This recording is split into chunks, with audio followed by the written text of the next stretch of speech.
what is your read on what can we expect from the inflation print later today in the U.S. and what it really means for policy making? Because I think it's still a toss-up between 50 and 75 come December by the Fed.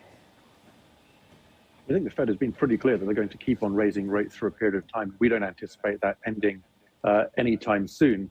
Maybe some clarity over what the endpoint from that might be would be welcome, but I don't think we're anywhere near that at the moment. Could we get near that?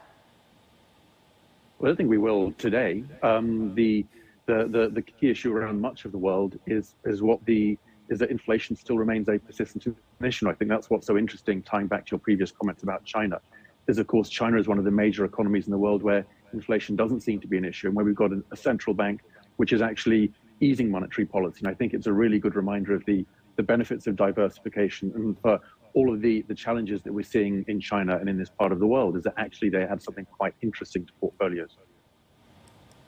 When it comes to the performance of emerging markets, I should say, as well as Asian markets, primarily speaking, in terms of, say, the next 12 to 24 months, obviously there is this expectation in some, like for the likes of India or Vietnam, that growth is going to be steady at a pretty impressive clip. But is there a risk that a lot of these corporates, particularly in the United States, that would be traditionally looking to invest and continue their investments in that region, they could, considering the macroeconomic conditions, press pause on their capex plans? Perhaps they haven't suggested as such now, but perhaps this is a discussion for 2023 and into 2024, and then that could, combined with what we are expecting in terms of potentially a global recession of some sort, really set the equity markets on a downward trend, despite the fact that there could be that domestic demand that is holding relatively strong in the likes of those countries? Well, I'd say that equity markets in this part of the world have been on a downward trend for a period of time already. So that's a reminder that these instruments are pricing in what's going to happen in the future, or people's estimates what will happen in the future. And it's been very significant that although valuations have been undemanding for a period of time, the real challenge for markets has been these ongoing waves of earnings downgrades for the reasons that you mentioned, for other ones.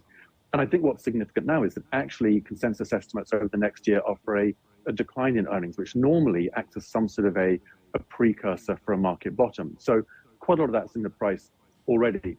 Specifically as for US companies' desire to invest in the region, our portfolios are driven very much by bottom-up considerations.